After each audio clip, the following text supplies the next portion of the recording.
Hello YouTube, this is Vicus, and I want to welcome you to the Super Cinephile Show.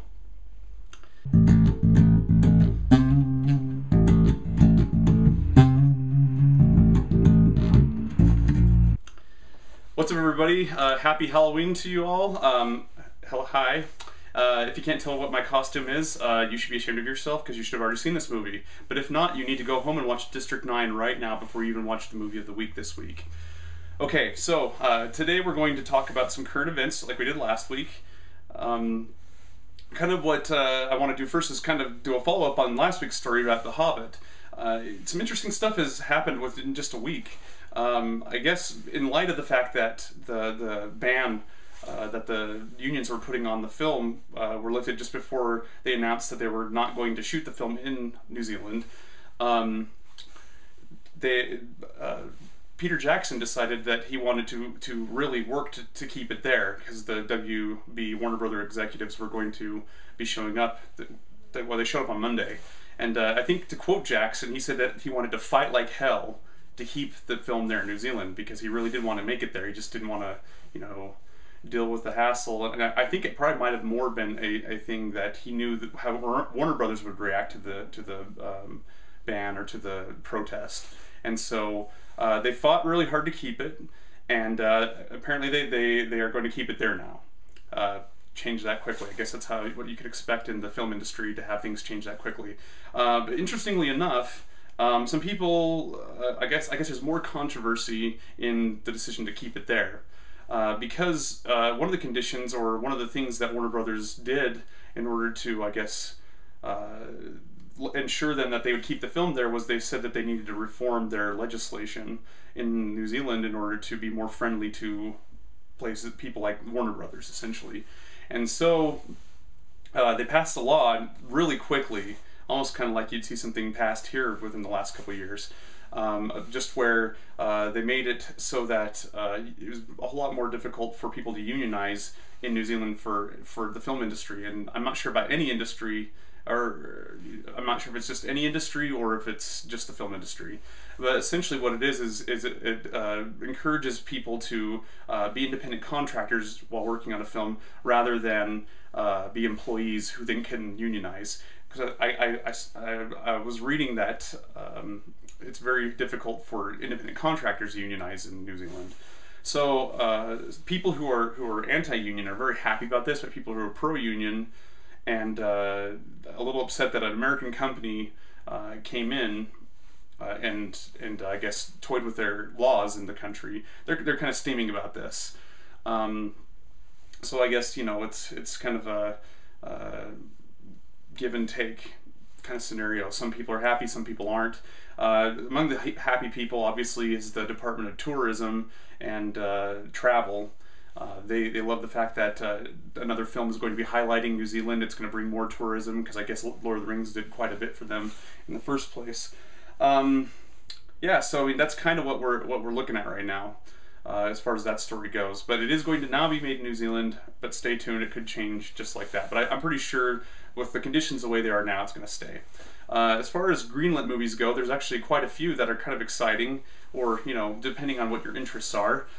First of all, they have greenlit and titled the new Mission Impossible movie.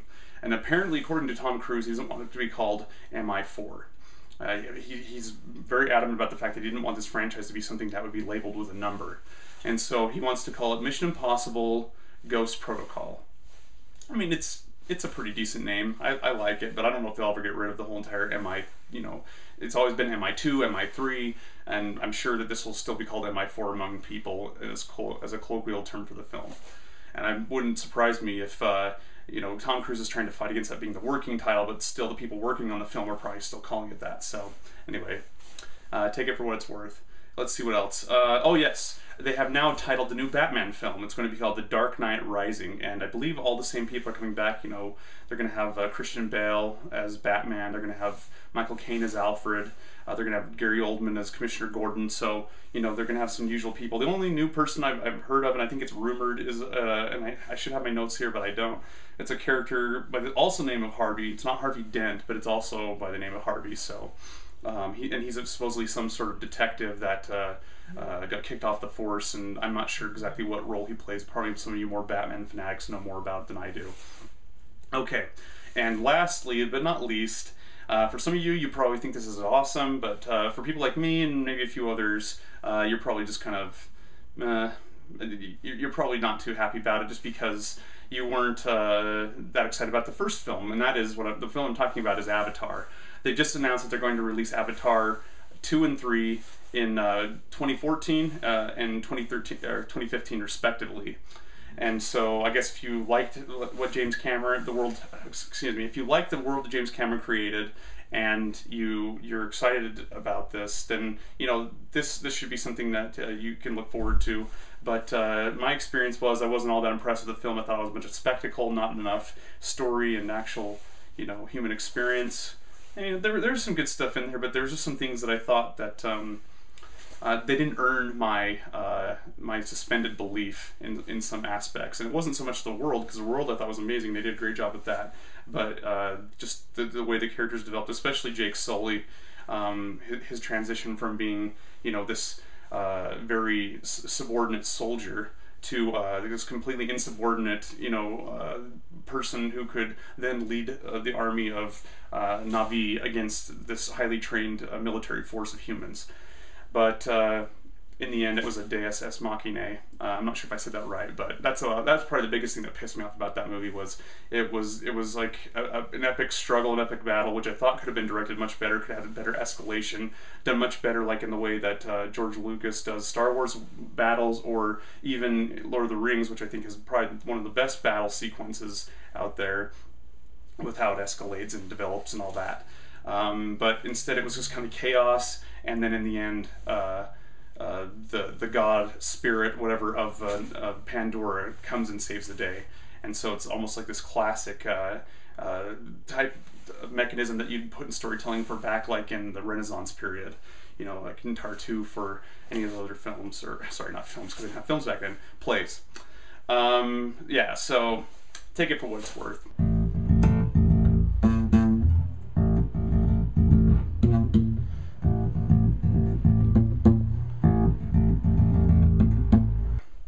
Now let's get started with this week's game. I know it's a little bit late. I had some technical difficulties getting this video up, so hopefully we can still kind of move forward. Some of you guys can probably actually cheat a little bit, because what we're going to do is play a box office game, and the box office is halfway finished, or we're into Saturday, and by the time most of you will probably be watching this, you'll probably already know, if you wanted to look it up, you'll know Saturday's numbers.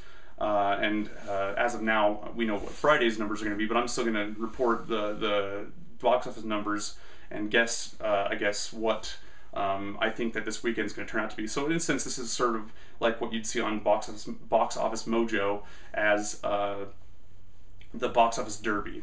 And it's where you pick the top, what you think will be the top 3 grossing films this weekend, and then you try to guess how much they'll make. And the closest person that gets to it essentially wins. And so if you guys want to join, go ahead and put your guesses in the comments below.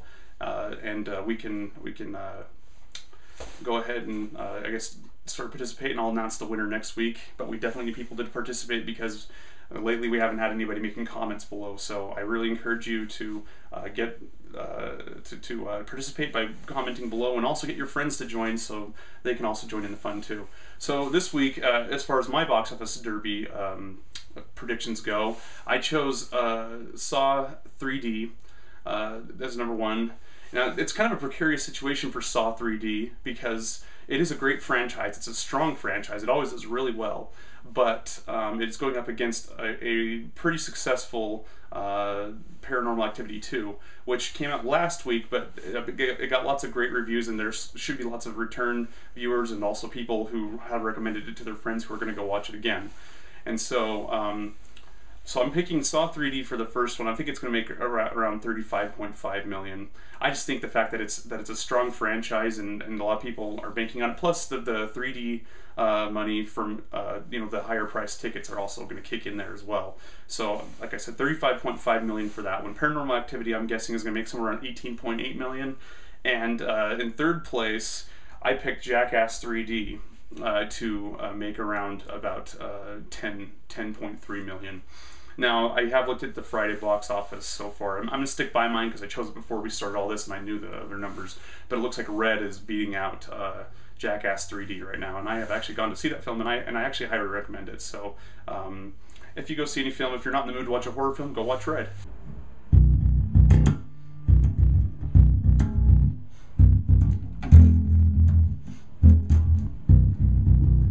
Okay, let's move on to last week's film, The Haunting. Now, The Haunting, it was a great film, I thought.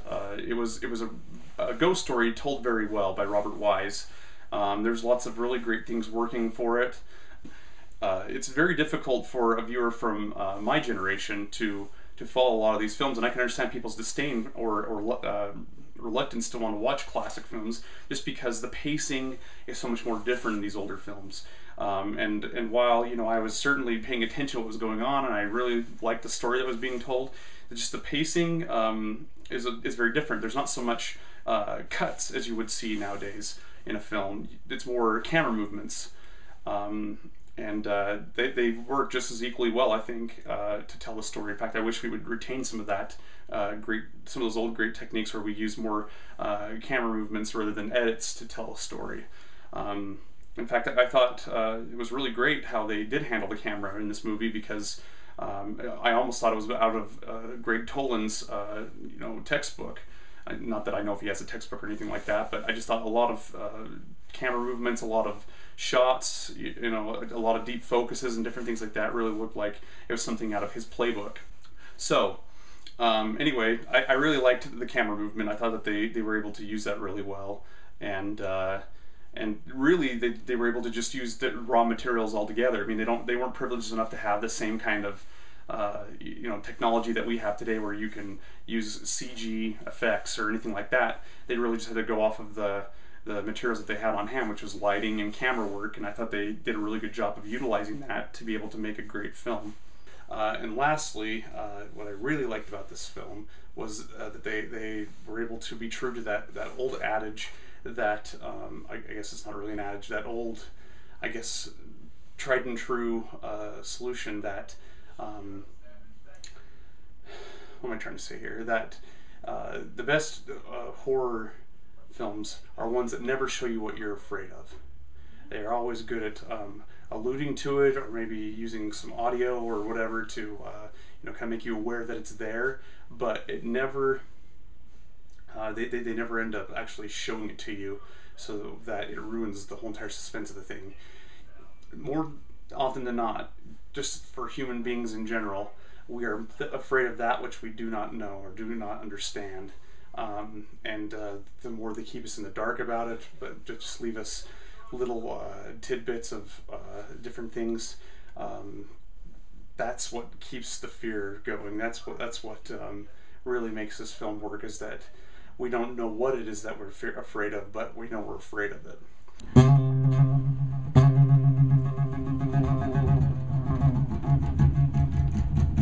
Now, for this week's film, it's going to be a good one.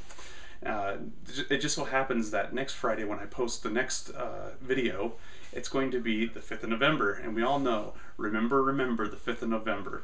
So we're going to watch V for Vendetta, a great film about a character named V, who basically masquerades as Guy Fawkes in a traditional Guy Fawkes mask, and essentially challenges and tries to help people living under the tyranny of a extremely conservative government figure out how to overcome it and win back their freedom.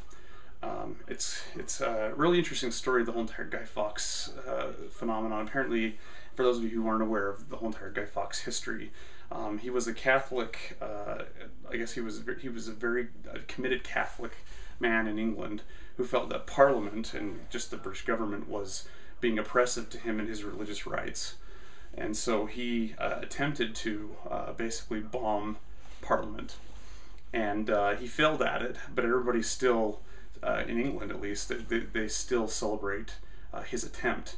Often it's accompanied with fireworks or whatever. Hopefully you can join us and have a great celebration of Guy Fawkes Day with us. I will see you guys next week when we talk about V for Vendetta on the 5th of November.